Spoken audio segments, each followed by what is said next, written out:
Hi there, everybody, and welcome back to RPG Horror Stories. Now, hey, listen, I would really appreciate it if you like, subscribe, comment. We're getting up there. We're close to 100 subs, and when we hit that 100% subscriber mark, I am actually going to be posting the Old Man Henderson tale in all of its glory. And I hope that you're there to enjoy it. Now, on with the horror story. My RPG horror story.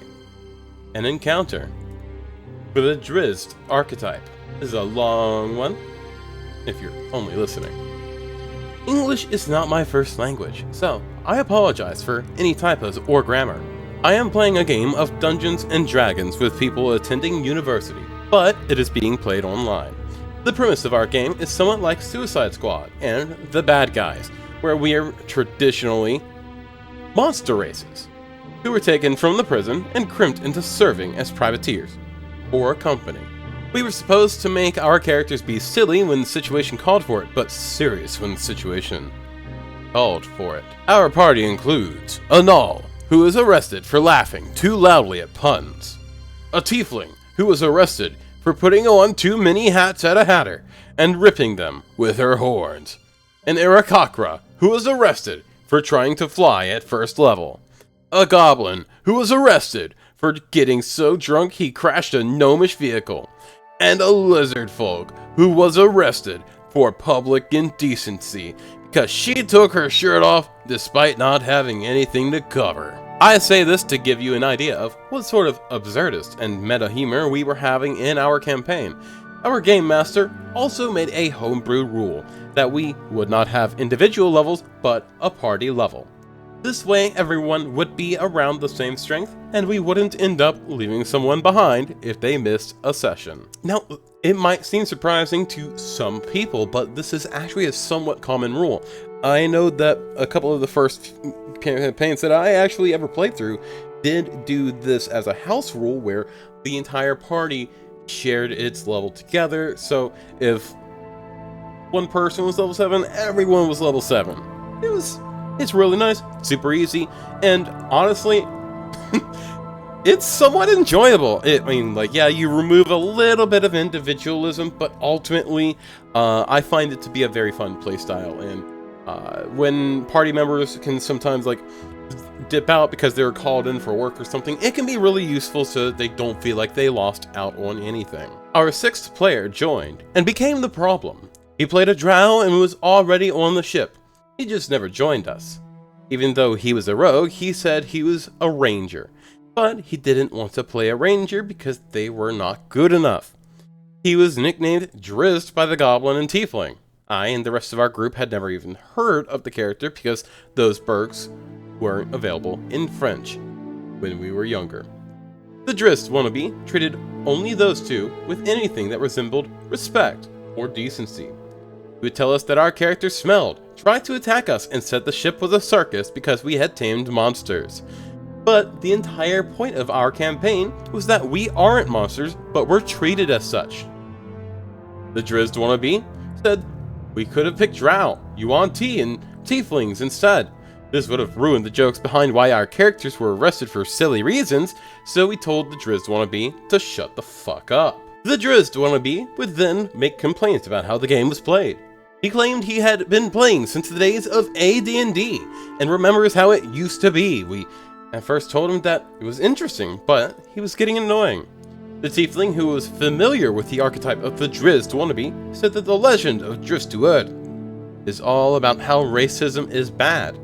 The Drizzt wannabe just said making playable monsters was a bad idea, and things were better when it was AD&D. We didn't keep him around for long. Our Aarakocra player linked a video by Matt Mercer, and the Drizzt wannabe said to ignore it because Critical Role was foolish and Matt Mercer is smug. The words he used were regional swears that have no English translation that makes sense. Several players told him to just go play in traffic or play the game, because this was getting to be extremely abrasive.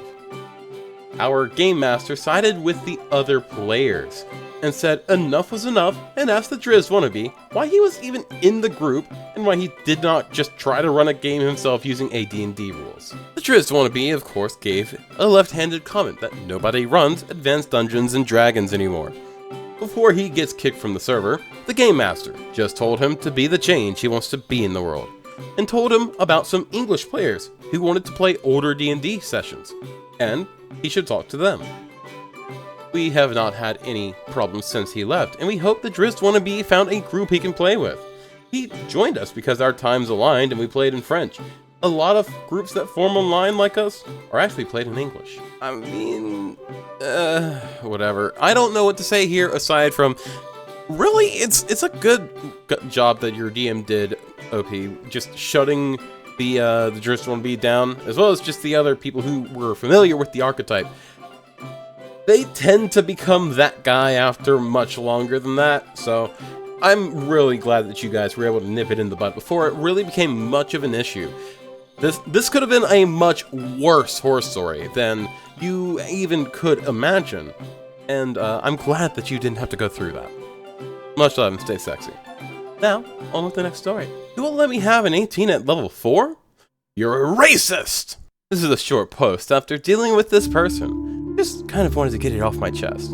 I'm helping my DM recruit for his D&D campaign by simply posting the ad in other Discords I'm in which he isn't in. I got someone who messaged me about it, and after chatting with them a bit, I made a group chat with them and the DM. Now my friend doesn't allow Tasha's stat swapping rules at his table. I don't really care what your opinion on it is, but he thinks that it makes people pick races to min-max instead of to roleplay.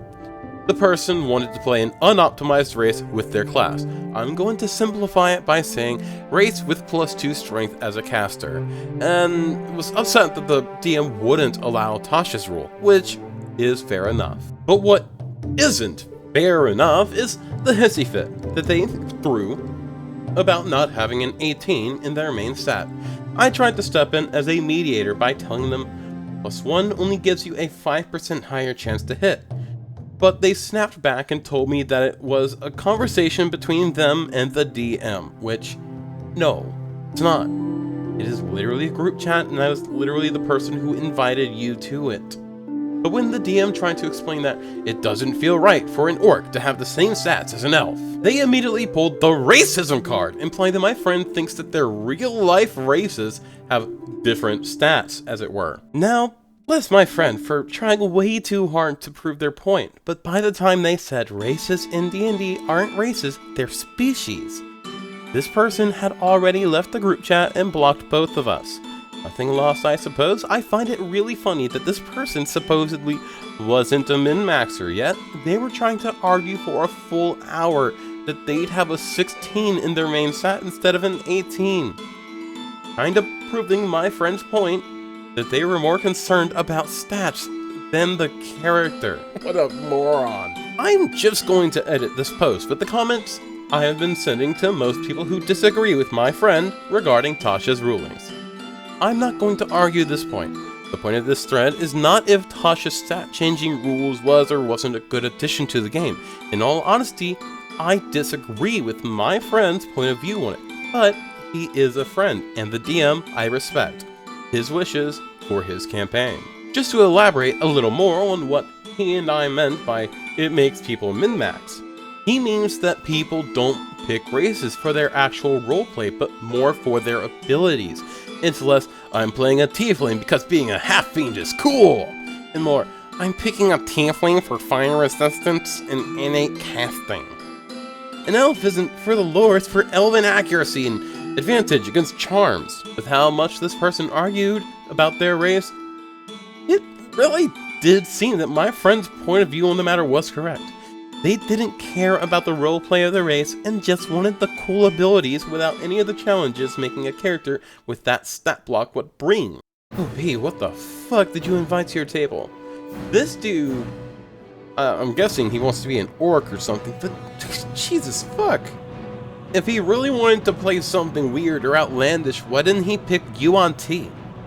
I mean, it would be great for role-playing, and if I'm correct, he probably picked Orc, right? 1 second. Let me double check the comparison between Orc and Yuan-Ti.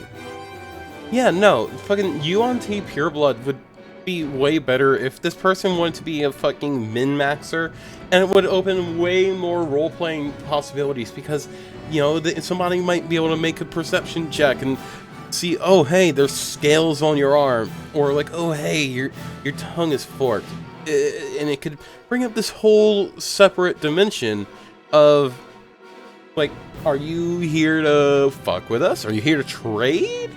Are you some, like, sort of spy? But this dude probably wants to play an orc because an orc gets +2 to strength. And wants to have an 18 in int when orcs normally have a negative to int. I don't know what the fuck he's on about. This player really doesn't deserve to be at your table, so I think you dodged the bullet there, OP, so good on you. And our last post that we have for today, at the very least, is something a little bit different. It's something taken from the r/D&D sub and posted as an image to r/RPG horror stories. It's a bit. We use rules as our brakes on the plot railroad. Every time a player does something that pushes the plot where we want to go, we allow it. If it breaks the rules, we straight up lie to the players and invent a role to compensate in their favor. People don't resent these lies when they're discovered, because they're seen as white lies. When a player goes off the rails, however, we enforce the rules strictly, interpreting rules as written against the players without lying. Very important. People hate being lied to against their favor. The key to the whole thing is keeping them fooled into thinking that the dice decide everything, especially when we have massively tilted the math for and against them. They aren't paying attention to the fact that a single advantage can essentially guarantee the plot outcome we wanted. All they see is themselves getting lucky or unlucky at the most appropriate or inappropriate times to increase the drama. I don't think it really needs to be said, but you're not as smart as you think you are if you do this. I mean, yeah, it's fine to, you know, fudge rolls to go in a direction that you or the party wants to go, because it should be kind of fucky. But there's a really important word that this person used. Plot railroad. If somebody ever uses those words, ever, in a tabletop RPG setting, it doesn't necessarily mean run, but it 100% means that they only write for a narrative line of events that is linear. There aren't, like, branching paths, and you can't go out on some wild side quest tangent that can be almost as long as the main intended story quest and get, like, some awesome gear. You're only ever going to go in one direction, and it can get very monotone. So, this person, not as smart as they think they are. They're probably actually dumbasses, and I've never seen somebody who says this sort of thing actually pull it off without being caught very easily, and they usually think they're masterminds and all this crap, but no Terry, no John, no Mason. We know what you're doing. And we know you're a dumbass. Alright, that was all for today. Much love and stay sexy. If you've made it all the way to the end of the video, you have some big dick energy. And make sure to like and comment and subscribe to the channel, because, as I said before, I am doing the Old Man Henderson story, and when we get to 100 subs. Thank you. Peace out. Much love and stay sexy. Bye-bye.